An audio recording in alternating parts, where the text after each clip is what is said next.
Courage, my friend, you do not walk alone. We will walk with you and sing your spirit home. Let's rise in body or spirit. The words are in your order of service. Courage, my friend, you do not walk alone. We will walk with you and sing your spirit home. One more time. Courage, my friend, you do not walk alone. We will walk with you and sing your spirit home.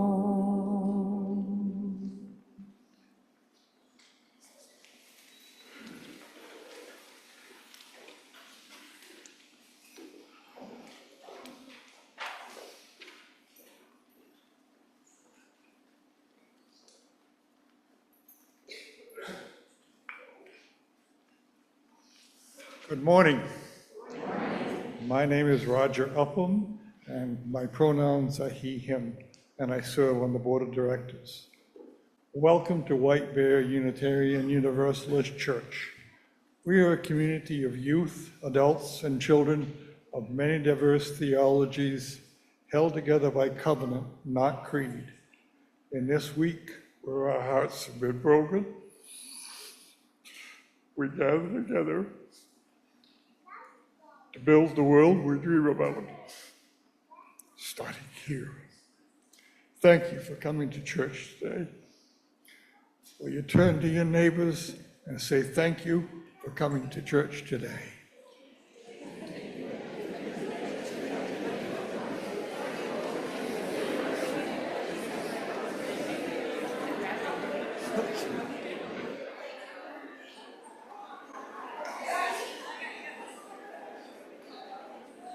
Welcome to any visitors. We are so glad you're here. May you find deep welcome and belonging here in this place. We will be offering a 12-minute intro and tour immediately following the service. Please find Gloria after the service near the fabric wall. To share a request for today's meditation, please paste it in the chat box or add it to our meditation bowl before the opening hymn. Please gain consent before you use someone's full name. The meditation is in the Soul Work Center. We do offer spiritual growth opportunities for our children and youth during the 11 a.m. service, and we offer nursery care during both services. Please see Matt Thielen if you have any questions. As always, your children are also welcome to stay with you during the service. We welcome noises, movements, and mirth that the little ones bring. Let's take a moment to wave to those who are attending online.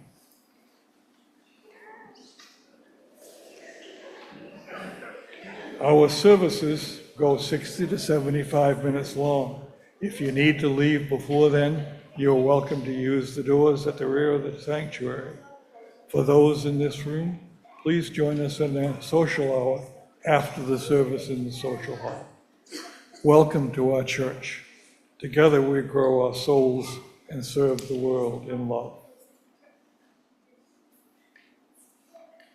Resilience,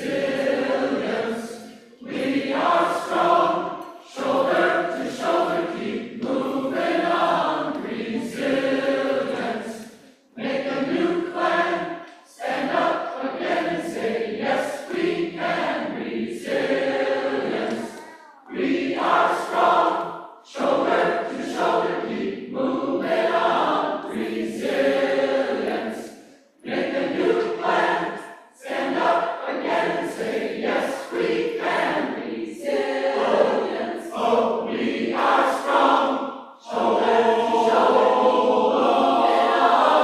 Resilience, I wanna make it and I know we will. Yes, it's hard to keep going, but it's yes, we can. Resilience, oh, we are strong, shoulder to shoulder, moving on. Resilience, I wanna make it and I know we will. Yes, it's hard to keep going, but yes, we can. Resilience.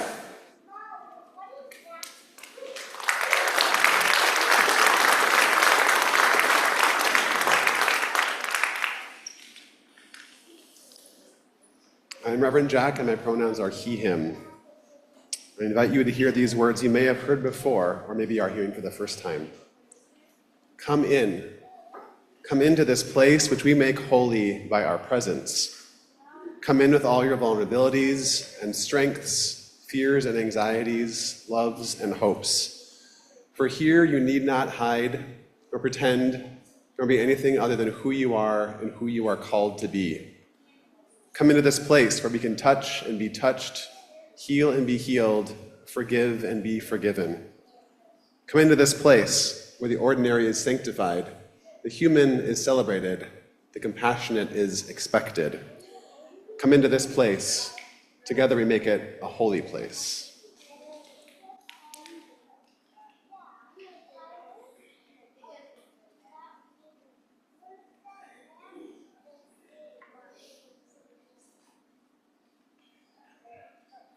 My name is Kat Formby, and I use any pronouns. I don't know about you guys, but I'm really sick of living in unprecedented times.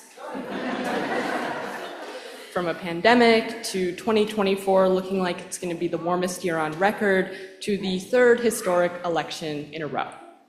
It's also, coincidentally, only the third election I even remember. Staying informed is very important to me. I have notifications for Reuters turned on my phone, I watch the news every day, and I try and keep up with global events. That was even more true during this election cycle. I watched the polling numbers, paid attention to where candidates were speaking, and saw how the media covered the election. As I was watching it all play out over the last several months, I felt a lot of disappointment and a lot of shame. I was ashamed when I thought this election was close, and even more ashamed when it wasn't. I watched CNN's election night coverage. I watched them downplay what was happening and how it happened. I watched them praise both candidates for running professional campaigns. I watched them say that people didn't choose who to vote for based on bigotry or misogyny or racism, but because of the economy and inflation. I watched them say that both candidates ran issues-based campaigns. Ever since I can remember, I've heard the sentiment repeated again and again that my generation will change the world, that we might even save the world, that things are going to change with us, that we're a more liberal generation, that will take climate change seriously. This election cycle has shown that, without a doubt, that is not true. We aren't changing the world, and we haven't yet saved it. Young people, especially young men, have become extremely susceptible to misinformation and hatred in the social media age. This is one of the reasons that it's so important for me to stay informed. Ignorance is dangerous. I've spent a lot of time over the past few days thinking about what the future is going to look like for me and for the world. It's hard to do right now. My main goal in life is to make a positive impact on the world, but it feels like the framework that I'm working in to try and do good is being rapidly eroded away. It feels like my generation failed its first major test. But that doesn't mean that I can't still fight to make the world a better place. I want to live up to those values, and I can. We don't know what's going to happen. We don't know what's going to change. But it does no one any good to lose hope. We have to keep fighting for ourselves, for the people we love, and for our futures. Mr. Rogers said, "Look for the helpers. You will always find people who are helping."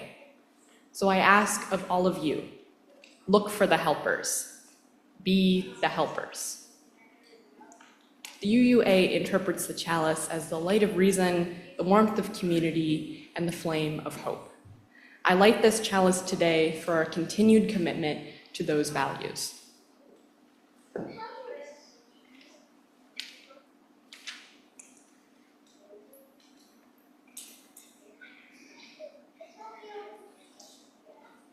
Please join me in our opening words.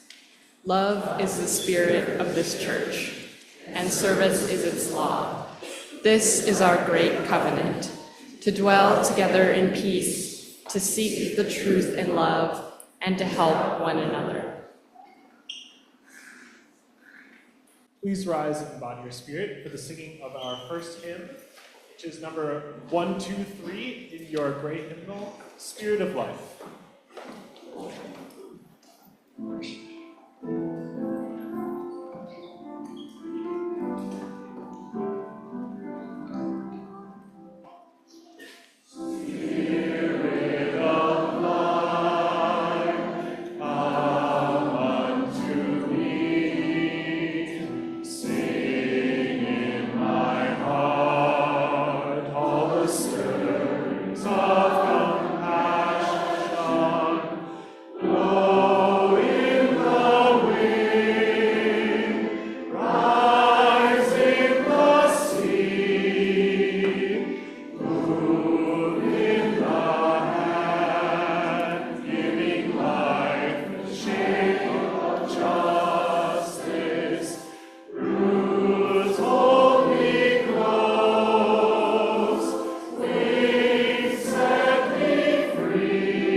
I'm Reverend Jessica. My pronouns are she, her, and I am the lead minister of this congregation.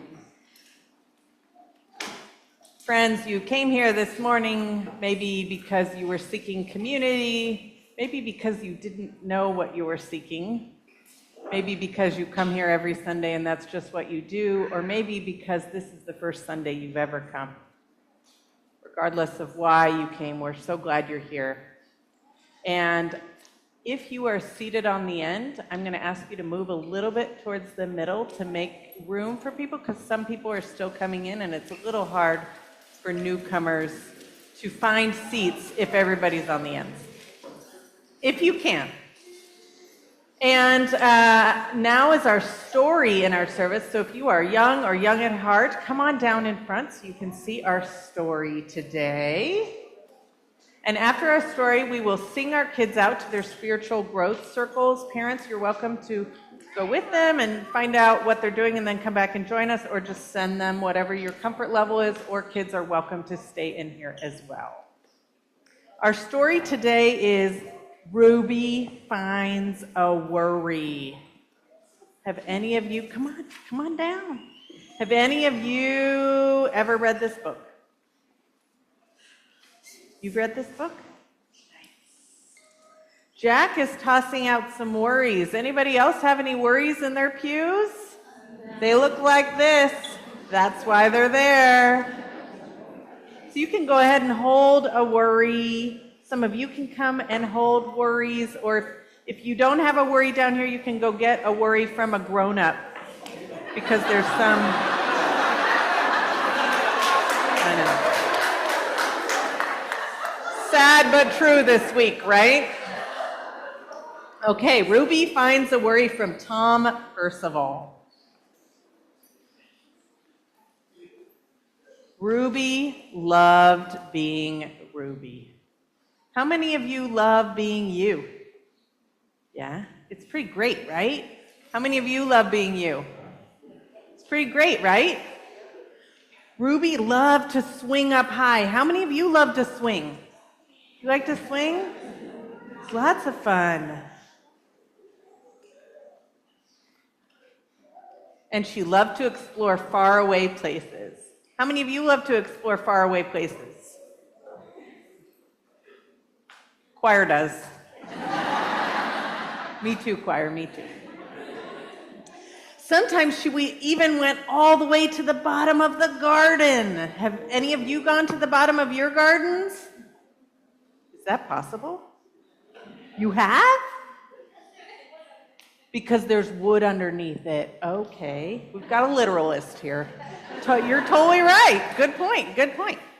And Ruby was perfectly happy until one day she developed a worry.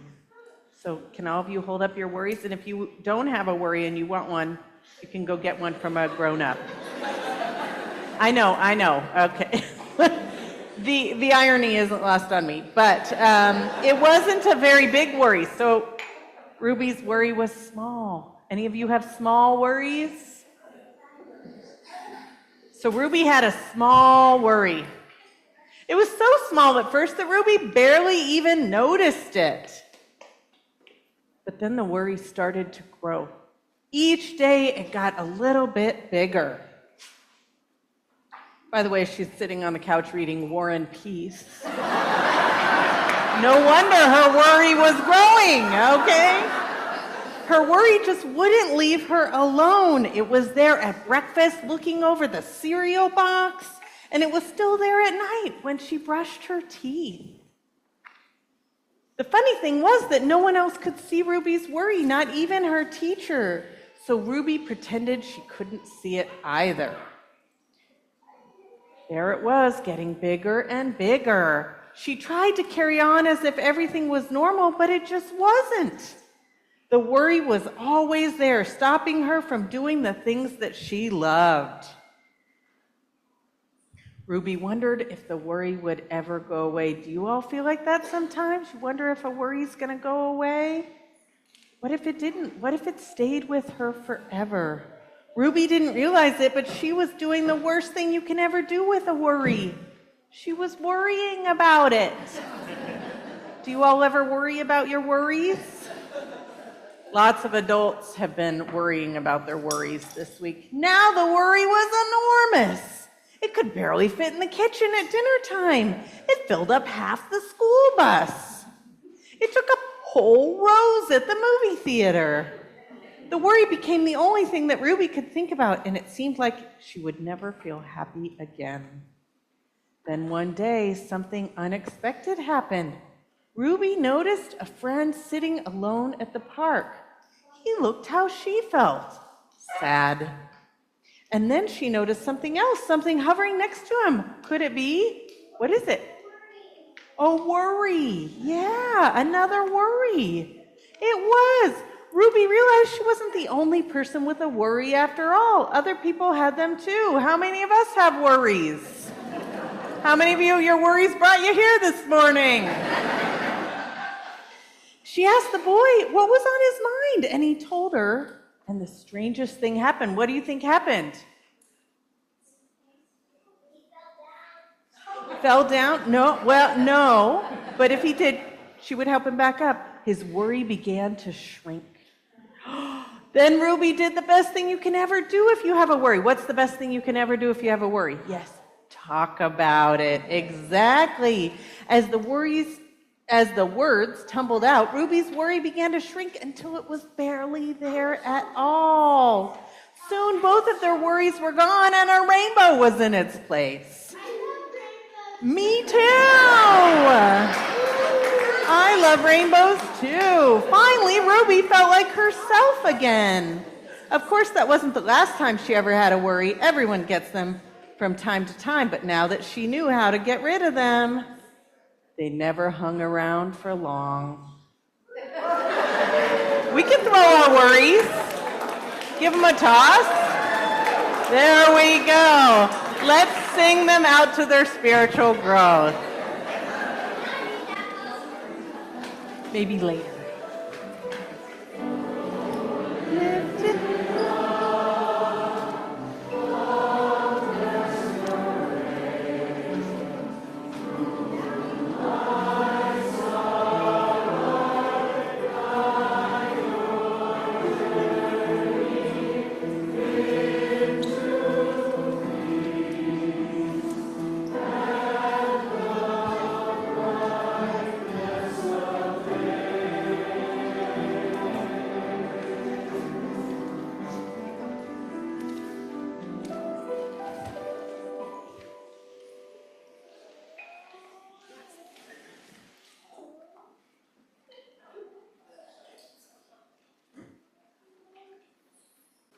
These are actually very helpful props right now, right? Some of us might be holding worries. If so, I invite you to maybe put one down, maybe put both of them down.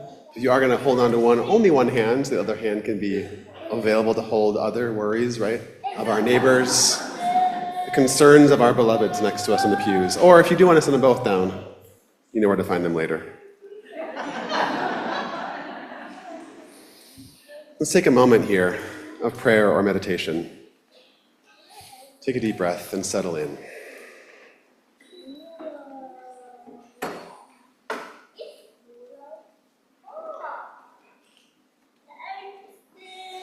Here we are in this room, I don't even know, almost 160 people and 30 households on Zoom.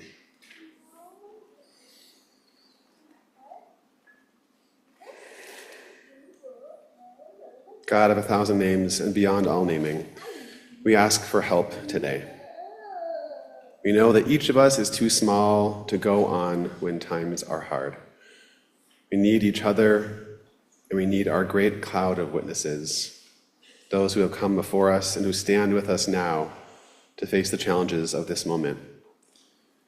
We dig deep into our own spirits to find the courage and the resilience that our ancestors buried there in our bones. We've done this before, and we can do it again with the help that you provide. Be with us now, comfort us and fortify us. We pause this morning to say, help. We're grateful for the very spirit of life and the spirit of love which has brought us here together. We gather together in this love because of our need for mutual aid. We support each other, we hold each other's hands. The strands of our lives weave together to form the tapestry of this community. We're so grateful for this place, which can serve as a haven for the marginalized or the targeted among us. This place can also serve as a beacon of light in a time when the darkness of uncertainty might otherwise prevail. We're grateful for the warmth of this place and the joy and connection we get from each other when we more deeply see and are deeply seen. We pause this morning and say, thanks. We also pause to notice the spirit of mystery and wonder that is alive and well in this magical and fright-filled world that we inhabit. Such potential for beauty and joy, and such potential for devastation and harm. We sit here in this space, possibly feeling overwhelmed, and we remember all the ways in which this world keeps turning and the cycles continue, even when it feels like the world should stop or has stopped. We marvel at the tenacity of life to keep on moving forward, and we marvel at life's way of inviting us forward with it. We pause this morning and say, wow. This morning, our community holds in light and in love Cheryl Niebuhr and Joe Ford as they continue to process a challenging diagnosis for Cheryl. May they find rest and comfort as life throws more trials their way. Gina Dugan as she recovers from her knee surgery earlier this week. Prayers of healing and recovery. And this morning we pray for all of the family and friends of Naomi Bear. Naomi passed away on Tuesday night after receiving a recent diagnosis of leukemia. Prayers of comfort and consolation to all whose lives she touched. In the rising of the sun and in its going down, we will remember her. We also have prayers here for Jill Schwendeman's nephew and his family. Jill is going to be with them as he processes his own medical challenges. Prayers for the LGBTQIA community. Prayers for strength. Prayers for our country. Prayers for immigrants. Roe and Janelle's nephew was diagnosed with colon cancer this week. Keep Alex in your hearts. And we have prayers here for my mother, my family, and my sons.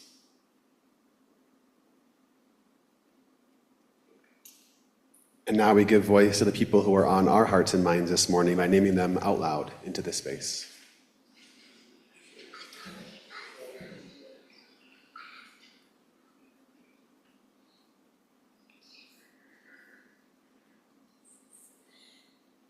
Knowing that we can hold more together than we can alone. May it be so, and amen. Please remain seated as we sing Filled with Loving Kindness, number 1031 in the Teal hymnal.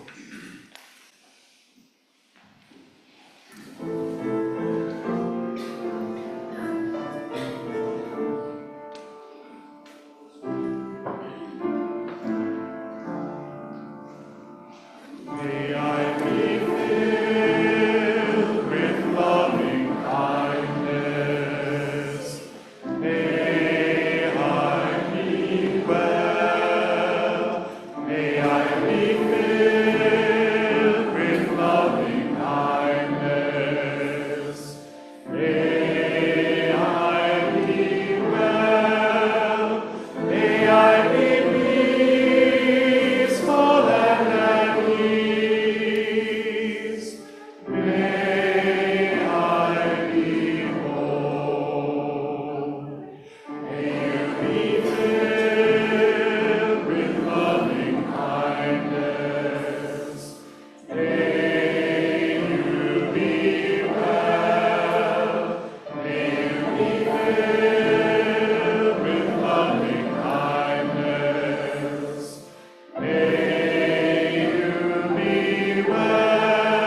We take this morning's offerings. We have a few community announcements.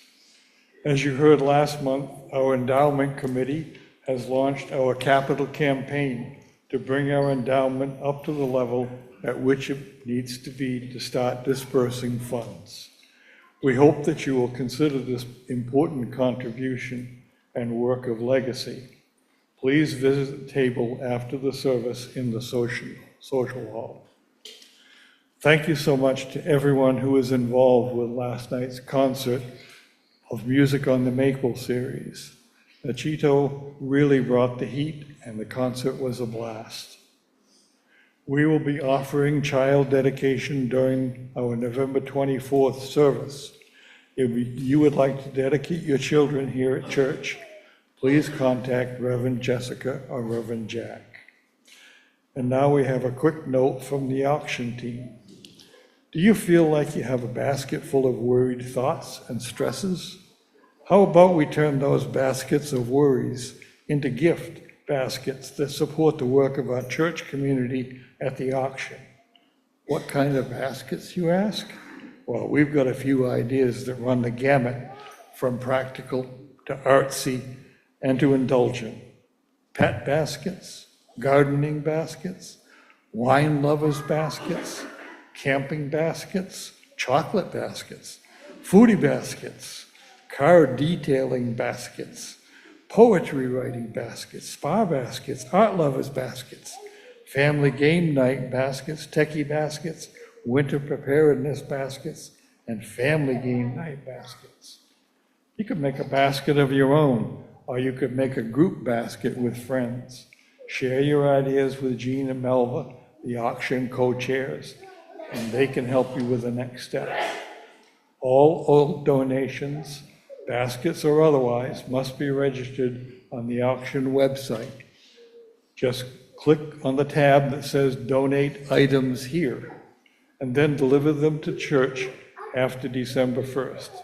For items going into the bazaar, you don't need to register your donations on the website. Simply deliver them after December 1st. For all items, include a label on the item with your name, a brief description, and a suggested price. We hope you'll join us for this fun event, and we come together to make this auction a forward-looking, connection-building event for our whole church community. Thank you. Twice a month, we send our collection out the door to a local nonprofit organization. But other Sundays, the money stays here, collected right here, to help us meet the mission and vision of this church. You can donate in the baskets that will be passed around, or by donating on the website, or by using the text to give feature that is printed in the order of service and in the chat box. However you give, thank you for your generosity and faith in this life we live together.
Our first reading today is Revolution, the Day After by Carrie Newcomer. Revolution is finding your horizon and then walking toward it, knowing that you will be walking for a long while or always, because the process of getting there, because bringing in a better world will take more than your one lifetime. Revolution is traveling light, leaving what's dead weight by the side of the road, like vengeance and stone-cold hatred that expands and gets heavier, like slow-drying cement in the chambers of your heart. Revolution is holding close all you love, all you believe in, all you hope for, everything that actually matters. Because you're going to get tired and discouraged and angry and wander off course. You're going to need what you've gathered, embraced, and endured because it's love, always love, that will tug on your sleeve and remind you to look up. Search the sky for true north. Get a bead on something improbable, shining and unstoppable, and keep walking.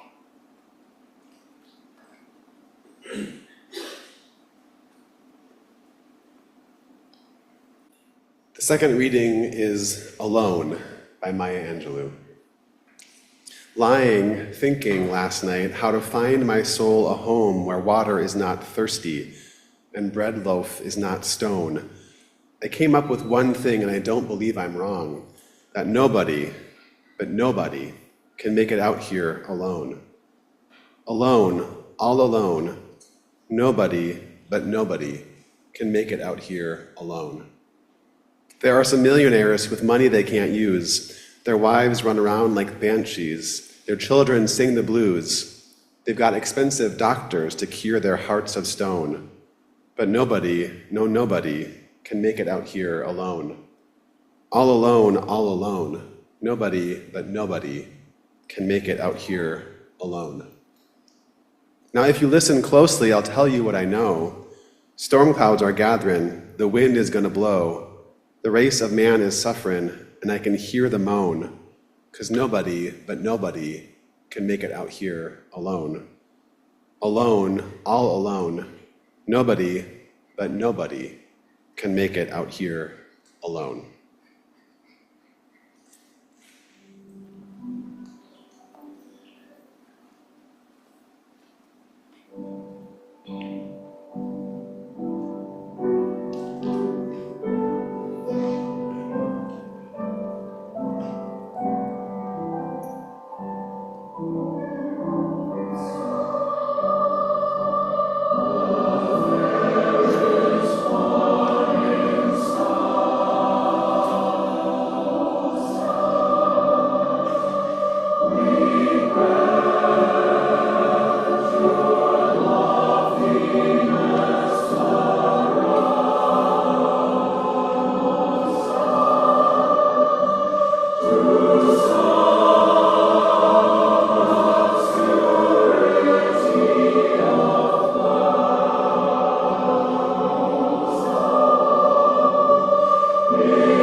Choose something like a star to stay our minds on and be stayed.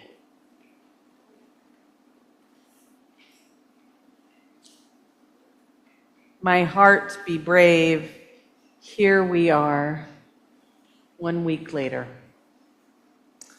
How can so much happen in 1 week?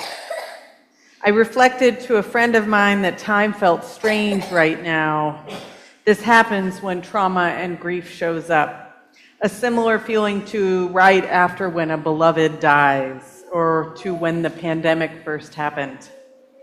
A feeling of crisis and numbness, flashes of deep anguish, an overall cloak of sorrow that surrounds me in those moments when it's just me and my thoughts. When I'm not distracting myself with all of the tasks that still need to be done. When I'm not joyfully distracted by raising a toddler. Time pauses and holds its breath in the wee small hours of the morning and in the quiet fatigue of the evenings. Sorrow makes its way to me along with its best friends, resignation and generalized anxiety. Does this resonate with anyone else out there? Maya Angelou wrote in one of our readings earlier, lying, thinking last night how to find my soul a home where water is not thirsty and bread loaf is not stone. I came up with one thing, and I don't believe I'm wrong, that nobody but nobody can make it out here alone. Therefore, beloveds, with this sermon today, I'm going to tell you how we're going to make it through these next 4 years. It's true. Now, I haven't consulted my magic 8-ball, nor have I developed future seeing powers. And what's true is that we have been here before. And we made our way through. And so we can employ the wisdom we carry in our hearts and in our minds, and that we carry in our bodies from how we made it through. And also remember that we are different this time around. Our nation is different, as I spoke to last week. We have been changed by the years of oppressive administrations, and our whole lifetime we have been changed by growing up and living in a society founded on white supremacist, patriarchal, heteronormative, oppressive ideals. We have been changed and are still being changed by this continuing pandemic. We are, as I said last week, none of us unscathed by the last 8 years. And so 4 years from now, we will have made it through this, but not without some wounds, not without continuing to be changed. We will make it through this. And my hope is that all of us will. Therefore, today I have 3 charges for you, 3 invitations, 3 imperatives as we make our way forward. There is going to be a quiz. Number 1, cultivate your spiritual practices. Commit yourself to spiritual practices. Have you been thinking, I really mean to do that thing, that spiritual practice I've been wanting to try? Please go do that thing. This is the sign you have been waiting for. Just imagine this piece of paper says sign on it. Spiritual practices can be 5 minutes of meditation a day. Studies show that makes a difference. It can be developing a gratitude practice. It can be mindfulness around your everyday tasks. It can be journaling, an art practice, sitting outside in the same place every day to notice. It can be a poetry practice of spending time each day reading a poem to center yourself. Maybe it's picking up that book on Buddhism that's been sitting on your shelf for years now. Anyone have one of those? Maybe it's starting a daily yoga practice. That's what I've been trying to do. You get to decide what works for you and your schedule, but this will help. This will make a difference. This doesn't have to do with being a theist or an atheist. This is about setting aside time intentionally to ground ourselves and to connect to that bigger picture that tells us that we are interconnected and that we carry love or a piece of the divine inside of ourselves, and so does everyone else. This is the opposite of that jaw clenching, the anxiety, the urgency that tells us everything right now. We have to fix it right now. This reminds us to slow down and to tune into what's real, to take a moment and smell that tea bag as you pull it out of its container to make a cup of tea, to notice the flavor of your toothpaste, to love up on yourself and love this earth, to taste snow as it's falling from the sky, and to have more ease with what's to come. Spiritual practices help ground us, they center us, they take us off that roller coaster of emotions and allow us space just to feel our emotions, and they don't let our emotions control us. The choir just gifted us, and what a gift it was, with the song, Choose Something Like a Star. This is from the Robert Frost poem. He writes at the end, so when at times the mob is swayed to carry praise or blame too far, we may choose something like a star to stay our minds on and be stayed. Set aside time to connect with that which brings you meaning, even if it's 5 minutes a day. It will make a difference. It will help. Choose something like a star to guide you with intention. This is the first thing that will help us make it through this time. Spiritual practices connect us with that deeper wisdom, the deeper wisdom that says, nobody out here can make it alone. Number 2, nobody can make it out here alone. We, our church, we need you. We need you to show up. We need you to dig into this community in the ways that you are able. I have been preaching for the last year about holy yeses and sacred nos, and we need a few more holy yeses. I need you to show up. We need you to say yes to a spirit of generosity, to volunteering, to pledging, to giving in ways that feed your spirit. We need your yeses. If you are someone who attends on Zoom, so now I'm talking to my Zoomers here, we're asking you to be in the room more than you have been, if possible. And what's true is that for some, being immunocompromised or because of other issues, like maybe being in a different country, that's the only way they can engage with this community. This in-person ask is not for you. This in-person ask is for others who are able to be in person, but it's just easier on Zoom. I get it. Who doesn't like church in their pajamas? But this community needs you to show up. This community needs you next to them in the pews to know that they are not alone. We need each other, and the only way we're going to get through this, and we are going to get through this, but the only way is together. This invitation is digging in deep and saying yes to each other. This is the antidote to hopelessness. This is the antidote to despair. So for bringing yourselves to church this morning, you are part of the antidote to hopelessness and the antidote to despair. You show up for yourselves, but you also show up for each other, and it matters. And so we need you to say yes to greeting, to putting cookies out after the services. Who likes the cookies? Big fan over here.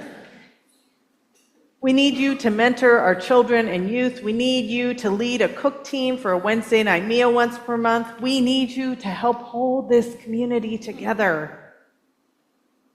We need you because this is the place that people go to when they have nowhere else to go. This is the place that people go to when they need community but might not have the words for it yet. And for those of you who this is your first time, that might be why you came here on this morning. And all these ways we say yes to each other, they matter, they make a difference. Therefore, I'm asking you to show up. Show up for each other, setting aside those feelings of, well, what am I going to get out of it? And say yes to each other. White supremacy tells us there is not enough. White supremacy culture tells us to prize our comfort above all else. It has us picking fake fights with each other. It separates us. It harms us. White supremacy culture tells us that we're only in it for ourselves and that church is a transactional relationship. And being grounded, having those spiritual practices helps us disrupt this narrative. It calls us to that deeper truth that each of us is needed here under our wide theological tent. That we are who we are here, our church, because of the entirety of this community and because of the people who haven't made their way here yet. And we come and we show up and we commit to the work because we know that the world we dream about, that we hope to bring into being, that beloved community, this is a place that we get to practice that. This is a place that we get to practice those skills, those messy relationship building, entering into conflict and finding a way through it skills, those skills of getting it wrong together and moving forward, those skills of repair, repair, repair. Repair is our monthly theme. Oh, what a time to begin to mend what has been torn. And this leads to my third invitational imperative. So number 1 was spiritual practices. Number 2 was show up with a spirit of generosity. And number 3 is let's do our work together in all the ways that are needed. So 2 types of work I'm talking about here. Number 1, the personal work of healing the trauma that we carry in our bodies. And number 2, the work of dismantling the ways that white supremacy culture shows up in our words, in our actions, in our church. Let's do our work around dismantling the ways that white supremacy culture shows up, the work of repairing the harm it does to our very souls, because it harms everyone. Therefore, if you've been thinking about getting a therapist, here's your sign. Go get that therapist.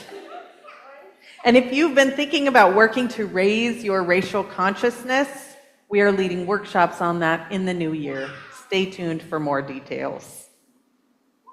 To live in this nation that is being run by Christian nationalism hardens us towards each other. It traumatizes us. And doing our work transforms us and it transforms the world. Recently, I read Prentice Hemphill's book, What It Takes to Heal, How Transforming Ourselves Can Change the World. This book is also in your wrap. It is not at the bookstall. I'm sorry, it's not at the bookstall. We will work to have future books at the bookstall. And in this book, they talk about the important work of dismantling, healing our trauma, making space for that in order to do social justice work, in order to bring the world we dream about into being. Prentice Hemphill says our lives get richer when we start to metabolize and heal the pain and the stories that live in us. We become more present, our lives more felt.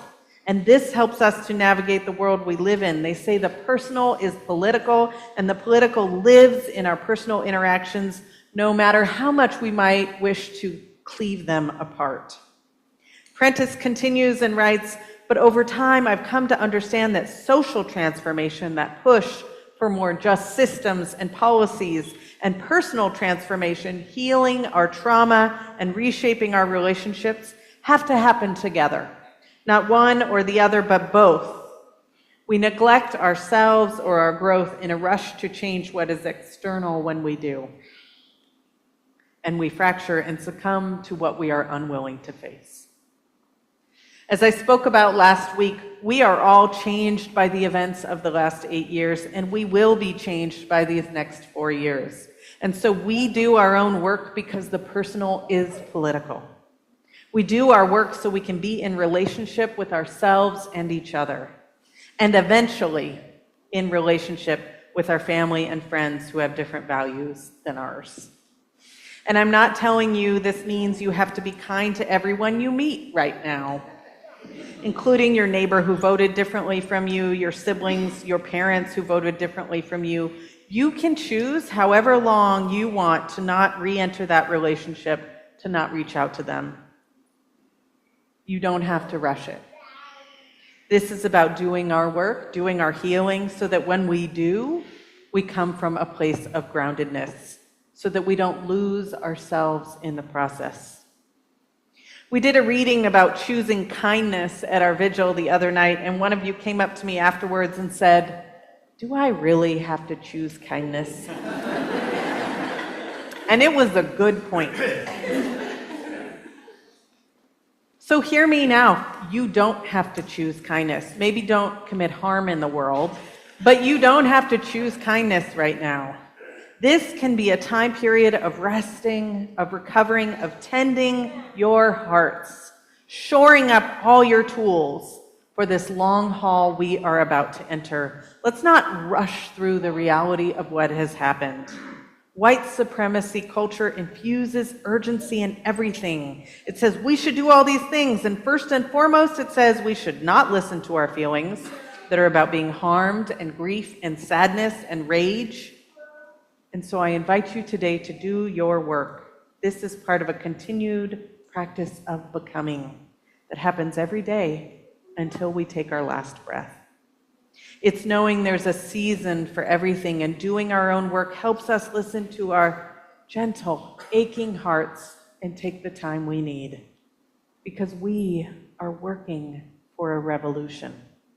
We are working for ourselves, each other, and our planet. We are in this for the long haul. Revolution is finding our horizon and moving towards it. It's knowing we can't make it alone, and it's encouraging our hearts to be brave and curious. James Weldon Johnson was a lawyer, teacher, poet, civil rights leader, and led the NAACP in the 1920s. His picture's on the screens. He wrote the lyrics to the Black National Anthem, "Lift Every Voice and Sing." James Weldon Johnson was someone who worked tirelessly for justice and to bring beauty into the world. He wrote the poem that our choir sung during the offertory. He wrote, "My heart be brave and do not falter so, nor utter more that deep despairing wail. Thy way is very dark and drear, I know, but do not let thy strength and courage fail. For certain as the raven-winged night is followed by the bright and blushing morn, thy coming morrow will be clear and bright. 'Tis darkest when the night is furthest worn. Look up and out beyond surrounding clouds, and do not in thine own gross darkness grope. Rise up, casting off thy hindering shrouds. Cling thou to this, an ever-inspiring hope. Though thick the battle and though fierce the fight, there is a power in making for the right." We will get through this, beloveds. Not unscathed, but we will get through this.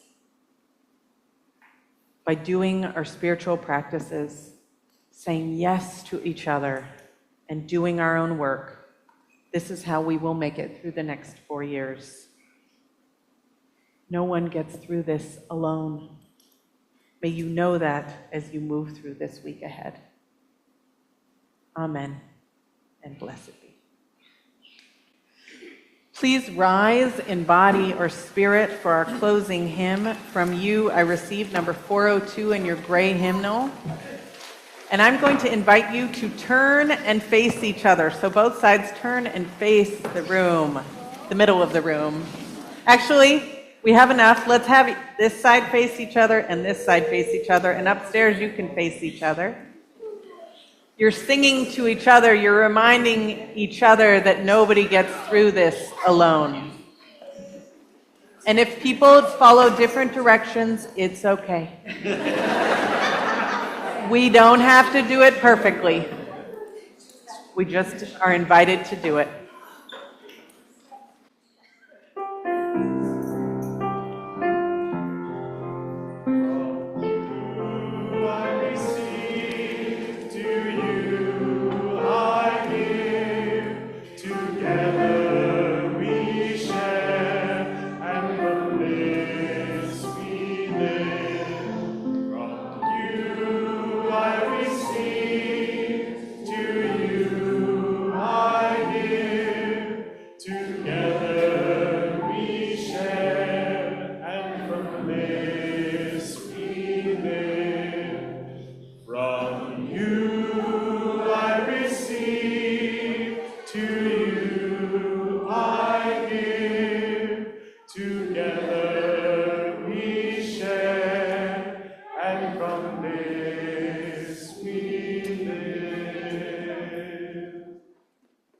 Carrie Newcomer said, revolution is finding your horizon and moving towards it, knowing that you will be moving for a very long while, for always.